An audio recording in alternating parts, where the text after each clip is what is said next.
When we think about the Quran, we often imagine verses about prayer, fasting, or stories of the prophets.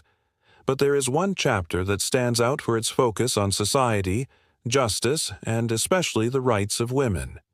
That chapter is Surah An-Nisa, the fourth chapter of the Quran, and one of the most powerful in shaping how Muslims understand fairness, family, and responsibility. This surah is not simply about women, as the title suggests. It is about human dignity.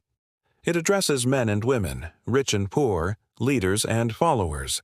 It builds a framework for a just society. Let's take a journey into this remarkable chapter and see why Surah An-Nisa is essential guidance for times of complexity and struggle. Surah An-Nisa was revealed in Medina, after the Muslim community had faced wars and challenges.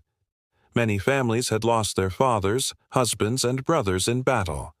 Widows and orphans were left behind, vulnerable and in need of protection. It is in this context that God revealed a chapter full of guidance on how to care for the weak, how to distribute wealth, and how to build a society based on compassion and responsibility. The name of the surah is striking. In a world where women were often neglected, mistreated, or considered inferior, the Quran honored them by dedicating an entire chapter to their dignity.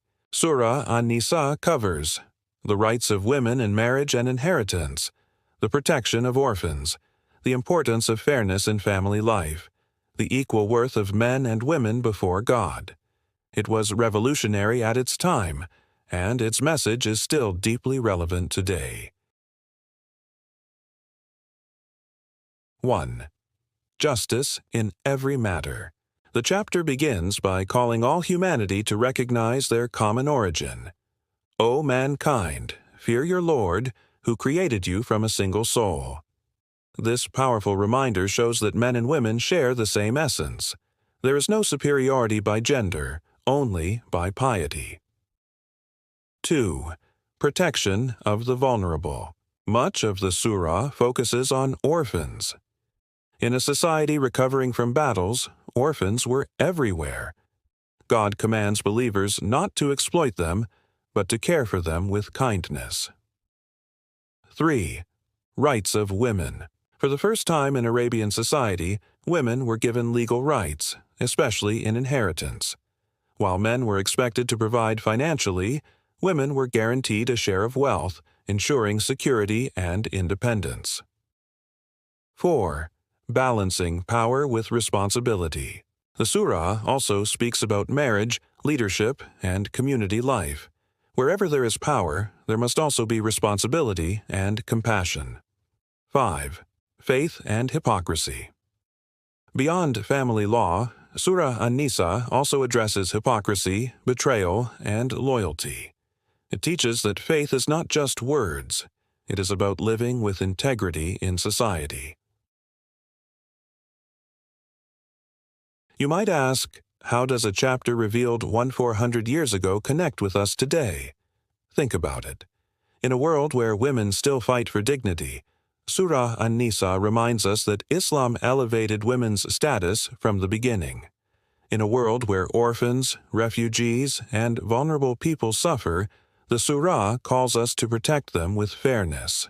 In a world where injustice, corruption, and abuse of power spread, this chapter reminds us that true faith is about justice. One of the most famous verses in this surah is, "Indeed, Allah commands you to render trusts to whom they are due, and when you judge between people to judge with justice." 4:58. This verse goes beyond family issues. It is about leadership, government, and everyday life. Imagine if every society truly lived by this principle. Justice would be the foundation of peace. Surah An-Nisa is not only about laws, it is also deeply spiritual. It reminds us that God knows our struggles, our weaknesses, and our intentions. It reassures us that no soul will be wronged. Every good deed will be rewarded, and every injustice will be corrected by God's perfect judgment. This balance between social responsibility and personal faith is what makes the Quran unique. Surah An-Nisa is a chapter of dignity. It speaks to men and women, to families and leaders, to individuals and societies. It teaches us that justice is not optional. It is the foundation of faith. It reminds us that caring for the vulnerable is not charity. It is responsibility. And it shows us that women are not an afterthought in Islam. They are honored as full human beings with rights and dignity. So, the next time you open the Quran, remember the power of Surah An-Nisa. It is more than a chapter about women. It is a chapter about humanity.